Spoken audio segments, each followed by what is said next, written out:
I'm Jason Blewitt. I'm one of the NYRA television handicappers here at the Big A. Hi, I'm Andy Serling, and I'm one of the television handicappers here at NYRA. Hi, I'm Donovan, and I'm one of the 3 television handicappers here at NYRA.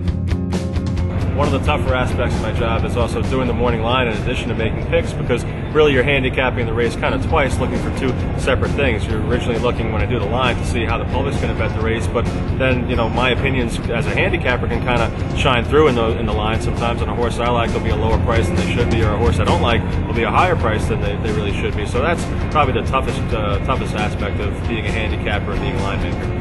So I certainly feel privileged to be able to be the main host of the 2 NYRA shows that are televised on MSG Plus every night, beginning with Aqueduct in 30, our daily replay show, and then Thoroughbred Weekly, which is the wrap-up show that usually airs on Monday and Tuesday. I mean, you go back to the early 80s with Harvey Pack and John Embrial as the 2 main hosts. When I started hosting both shows, I knew I had big shoes to fill, to say the least, and I was in my mid-20s, and I got to say the fans have really been supportive and appreciative, and it's a job I take very seriously, and it's kind of neat here at NYRA, my workday, where I get to talk about the races before they're actually run in the Prattles with Andy, and obviously doing Talking Horses before any of the races are run, and then I have some time to digest the results, watch the replays, and come on TV after the races at night and say something different as far as the Aqueduct in 30 replay show goes.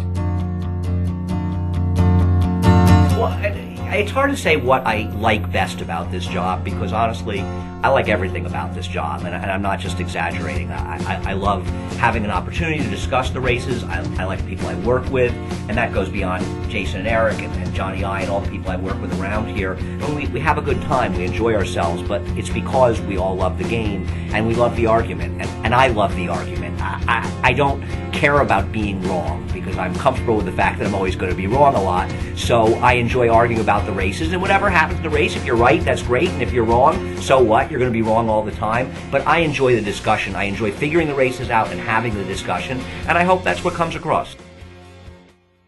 Being on television is much tougher than doing the morning line. Anytime you make a mistake on TV and your face gets red, everyone can see it. When you make a mistake in the morning line, your face gets red. Jason and Andy are the only ones to see it. I think we owe a lot of responsibility to the fans, and I think that's where we feel a lot of pressure. You know, I know that they don't listen to every word that we say and every pick that we make, but we do feel the amount of pressure to do the best job that we possibly can. We don't want to give out wrong information, and we don't want to give out half-hearted picks either. As far as the New York horse player is concerned, and how it works for me doing my job on the TV, the New York horse players, people who play New York, are a very, very sophisticated group. I mean, it's a very tough track to handicap as far as do well, because the players you're dealing with are very tough. So if you're going on TV and you're giving out picks, you better not be making a fool of yourself, because people will recognize that, and they will recognize when you're giving out consistently bad picks or if your reasoning doesn't work. Everybody in our jobs is always going to pick a lot more losers than winners. But there's nothing wrong with picking losers as long as you have solid ground that you stand on and you're making an attempt to understand the race. In New York, if you're a fraud, they'll figure you out.